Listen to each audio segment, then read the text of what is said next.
DJ Outlet, Too Hot Radio, the party app. We're in the building right now. I have a very, very special guest for you guys right here. This is very special. This is Gary Hines, longtime music director, producer, co-founder of the Grammy award-winning group Sounds of Blackness in the building. How you doing, sir? Oh, bless to it all, brother. On behalf of Sounds of Blackness, thank you for having us, DJ. Yeah, yeah, for sure, man. Like I say, man, the pleasure's mine to have you here. It's first of all, it's just amazing, just for somebody like yourself that's been in music for so long, so many years, to still be active, still doing it, still looking good, still doing your thing. So, congratulations to you, just first of all, just for the longevity you had in this business. Oh, thank you so much, my brother. If you think I'm looking good, though, you better get your eyes checked. But I appreciate the love, and you know what? It's only by a few things. First and foremost, only by the grace of God. I ain't got a whole lot of sense, but I got enough to know that. Yeah, And yeah. by the dedication of our singers and band of Sounds of Blackness, and now it's the second generation. A lot of our current members are actually the offspring of original members. Oh And of course, wow. the third piece is you, my brother, you and the media, because we can make all the music we want, but without that love and support and encouragement from you all, the people wouldn't hear it. So, shout out right back to you. Yeah, yeah, yeah, for sure, for sure. So just, thinking it back from like when you guys first started to now, so much has changed in the music business. And it's great to hear that, you've got the new generation of the group and everything now. So what do you think is just like the biggest difference, between when you were first starting out to like now just navigating in this music business? What's the biggest difference and the biggest challenge that you're seeing now? I think artistically, DJ, the biggest difference is the level of discipline for your artistry. Okay. Because in the analog days before digital recording, all that kind of thing, and before auto tune and all that, you had to practice your discipline. You had to, if you wanted to do it at this level. You may have the talent, but when it came time to go in the studio or hit the stage, and to really be at the level that you needed to be at, you had to be on your craft every day. So if you're a vocalist, Mhm. scales, not only scales, but the songs in your repertoire, your choreography, your stage presence, all that kind of thing, you had to do that. No machine could fix or do that. No auto tune or no backup tracks or whatever kind of thing. You had to be the real deal, and it took that sweat equity to do that. So just on the artistic end, and of course on the business end, rest his soul, my dear friend and brother of 40 plus years, Prince, would be so elated because now with the internet, independent artists, have access to the world that they Mhm. previously only would have through a major record label. And he was all about, as you know, independence. Yeah, absolutely. I'm sure you've learned so much from, the times you were working with Prince or just the business and all that. Just talk about some of the, the things that he taught you. Well, absolutely. Prince, and of course, my dear brothers, Jimmy Jam and Terry Lewis, who signed Sounds of Blackness, the first artist to their Perspective Records label. But in terms of Prince, because it's all part of the Minneapolis Sound family camp, Hmm. and of course, the head of that is Prince, as you correctly acknowledge. But like I say, friend and brother for 40 plus years, still doesn't seem real that he's gone. And I know it's been some years now. But learning from him, from Jam and Lewis, um, that ultimate level of production, the work ethic, which we already had, but had to take it to a whole nother level in terms of Sounds of Blackness, entering the big leagues kind of thing.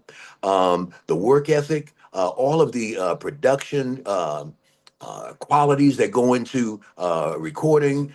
The actual sessions, the preparation for the sessions, and then transferring that to the stage. So always props to Prince, to Jam and Lewis for that legacy and passing that on and indoctrinating and orientating Sounds of Blackness to that.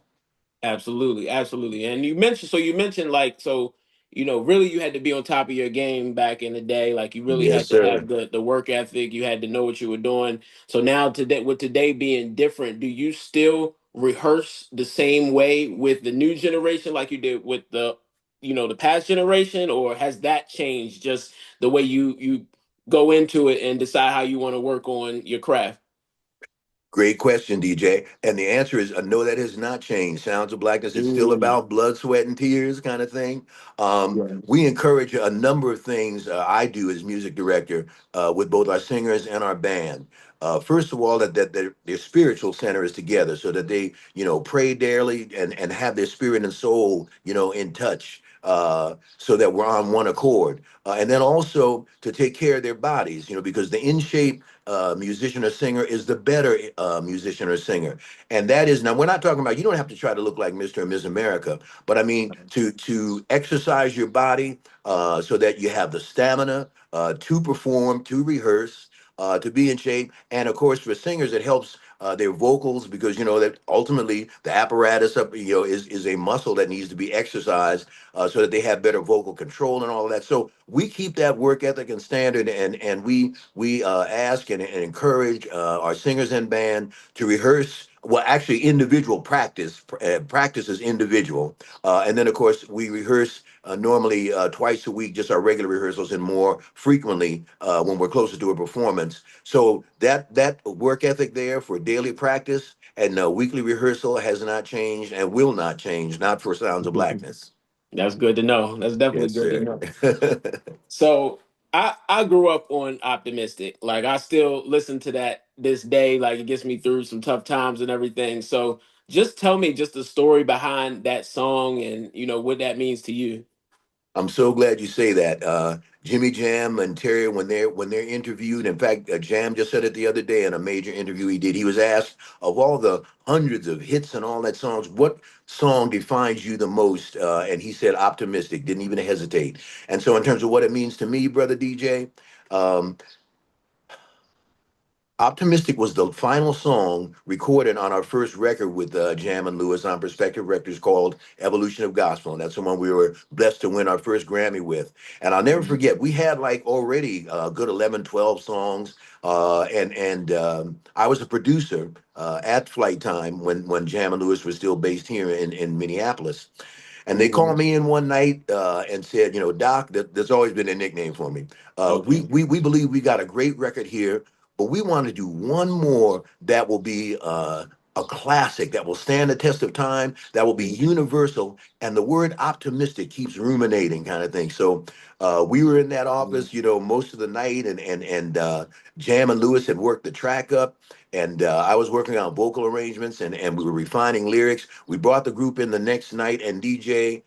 There are sessions and then there are sessions. This was an event, an experience. It was just magical. And we knew that there was something very special with Optimistic. And we've had, and I'm so glad to hear you say how Optimistic has gotten you through things. DJ, we've had Sounds of Blackness have had people come up in an airport or whatever, away from the cameras and the glare and the lights, and tell us things like they have been contemplating suicide, taking their Mhm. life, and heard the song and it saved their life. Or that they Yeah. were going to drop out of school, or they were in an abusive relationship and heard the song and it helped turn their life around. So the Grammys and all that are great. We thank God for those, but nothing beats that when you've actually had a chance to save a life or to improve and help a life. Yeah, absolutely. So you knew, like going into it, like when you guys were working on the record, you knew this is going to be the one. Yeah, Definitely. yes, yes. It had that feeling. That was the intent going in with Jam and Lewis. Like I said, from the time of its inception and creation, and we brought the group in, and my God, that session, it was just almost otherworldly kind of thing. We were no strangers to the studio, and especially at the time, going around because we were recording Evolution of Gospel for about a year and a half. That's Yeah. another difference. Just to go back to your earlier question, now, you can put out, record a song, in a matter of days, weeks, something. And with analog and with that level of discipline, sometimes studio albums were like a year or more in the making. But Optimistic was the last one, and we knew that it was an extraordinarily special one. Okay, for sure. Yeah, definitely special one. So yeah, we appreciate it definitely. So let me ask you this. So, going throughout your career, have you ever had any times where you felt like, whether it was record label or just any people tried to influence you to go in a direction that you just spiritually didn't want to go? And if so, how did you handle that aspect of it? I love your great, insightful questions, brother. The Appreciate it. answer is absolutely yes. Actually, from day one, because back in original Sounds of Blackness, early days, and they started at my alma mater, McAllister College here in the Twin Cities, Okay. in 1971, like way, way, way back in the day. And even then, the group was blessed to be, very excellent and high caliber quality of artistry. And so we were back then approached actually by a couple of major labels, but they came with some unacceptable conditions. One Mhm. was, and we understood, but we weren't going to give that up. One was, well, you know what? You guys are great and we're interested in you, but we don't know how to market you. Mm. Because you do all different styles of music. Could you just maybe just do R&B or just do gospel or one so we know how to market you? And of course, we couldn't call ourselves Sounds of Blackness if we only did one of the family members of our music of our people. So Mhm. we're about hip hop, R&B, soul, jazz, country, rock and roll, every sound of blackness. So, we had to pass on that. And then another label said, we really love you guys, but we're concerned about your name, Sounds of Black. We don't want to offend people. Could you Mhm. maybe consider changing your name to like Sounds of Music or something like that? And of course, Wow. that wasn't going to happen either. Yeah. We were Sounds of Blackness then, we're Sounds of Blackness now, and Sounds of Blackness forever. Wow, yeah, that's amazing to be able to stick to your gut. Like now, I feel like a lot of artists challenge that they're challenged by that today, and we have one of the largest platforms for independent artists at Too Hot Radio. So we have a lot of artists that we deal with, and I think for them it may be a lot more challenging because they quote unquote made it yet. So they may Right, feel like this is what I have to do in order to get into the game or get into the business. So right. what kind of encouragement would you have for them to to be able to stick to what their morals are? I would encourage them, DJ, to, there's that expression, to thine own self be true.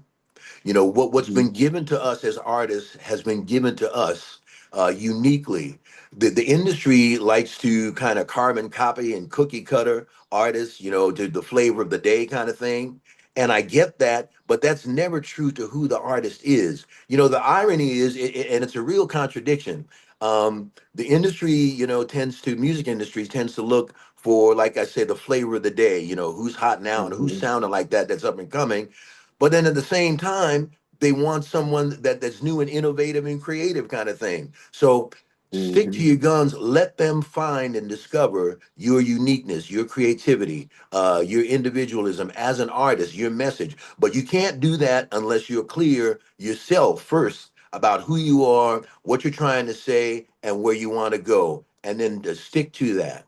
Yeah, I do think that's the challenge as well because a lot of artists are listening to so many voices, pull them in so many directions. Like they got to be clear on who they are and like Right. what do you suggest to get that clarity? Like should they pray, meditate? Like how do you really get to the point of like really knowing thyself? Oh, great. Yes, sir. Exactly. You already answered your question pretty Answer the much. whole But question. but you know what?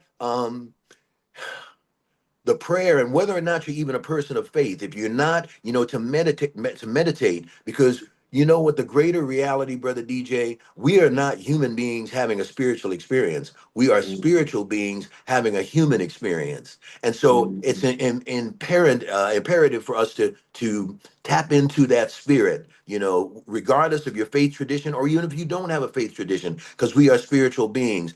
And that's where the music emanates from. There was a great country western artist named Chet Atkins back in the day, and he was an awesome songwriter. And in one of his interviews, he was asked how he wrote such great songs, and I love what his answer was. And I'm going to say that in terms of part of my response to you. When Mhm. he was asked how he wrote such great songs, he said, "There are no songwriters. All music is given." Mhm. And really what it Mhm. becomes is our job not to mess it up. you know Right. I could have said it more poignantly, but No, I get it. don't mess up what you've been given. So to acknowledge that, and to listen to that small still voice. Yes, of course. Now on the other hand, the other piece of it, we're all influenced, by artists around us, and that's a good thing. We grew up around traditions, whether it's traditional artists or the contemporary artists of today, and we hear that music and we're influenced by it. But it's about you putting your unique flavor to and your unique message to what you want to say to the world. Absolutely, absolutely. So, you've done so much, you've seen so much in this business, won Grammys, inspired people all over the world. Now I know you say you have the new generation. Like, so what is the goal now? Like, what is the thing that you're trying to achieve after you've achieved so much in this world? The goal now, my brother, some of them are the same as they've always been. And first and foremost, to glorify God by educating and inspiring people through Black music. And so we give a history lesson, we educate, we entertain, we inspire. That's what We're Unstoppable is all about. Letting people know our history, and that despite everything that's going on today with DEI rollbacks and all the things that are going on, we've come through so much more. And if we can do that, there's nothing that can stop us. So we want to impart that today to today's generation. That's why this is Sounds of Blackness second generation, especially in terms of my singers and band. I'm the only actual original member from back in the day, but they're continuing the tradition. Our vocalists, Jamesia Bennett, our featured vocalist, is carrying the mantle from Ann Nesby, and we've got so many others. Carrie Harrington, our choreographer and songwriter, and on and on. And so they are, and our goal to sum up the answer is to really reach, of course, everybody, but a focus on the youth today. And that's why Mhm. the featured artists on We're Unstoppable are all youth. None Above is a young, very young adult family band, great singers and musicians. The Atlanta Drum Academy, they are adolescents and teens. And so the movement, as you know, brother DJ, our people's movement has actually always been youth led, whether it was the Mhm. civil rights movement, the freedom riders. I think a lot of times people forget those were high school and college students. Now Yeah. of course there were older adults in the mix, but in the vanguard was youth. And so We're Unstoppable is a movement about today, and so it had to be youth driven and youth oriented, and it is. I love to hear you say that because I was sitting back the other day just looking at the business, and it's like a lot of the mainstream artists, especially in urban music, are older, like in their 30s, approaching 40, like the leaders of the business. It's like, but I remember the time where there was so many like young groups and teenage stars. You Yes, don't see sir. too many of that anymore. So it's great to see somebody like yourself that's like really pushing for the youth because we're about that same mission as well. Oh, absolutely. Yes, that's what all about. A lot of people say that our youth are the future. And yes, they are, but they're also the present. They're the right Hmm. now. In Minneapolis here, 5 years ago when George Floyd was murdered, 5 blocks from where we rehearsed, brother DJ, Oh just wow. five. Yeah, oh yeah, right in our hood, brother. Mm. That movement was youth led. The rebellion, the protests, all that were mainly high school and college age students who were at the rally. We know because we were there right with them. We Hmm. put out the song, for George Floyd. We did the Black Lives Matter and Sick and Right. Tired, those songs about him, and they were with us, and we at that time collaborated with youth. We rehearsed at a place called HSRA, High School for Recording Arts, and Okay. those students were a part of our song Royalty. We got a message from above. You ain't no thug. You're royalty. They did the rap and they did some of the leads on that. So we're trying to be consistent, to answer your question, DJ, with having the youth in the vanguard of Sounds of Blackness today, and to continue to travel the world and across the nation, all around, to let people know who we are, how we are, and that we're unstoppable.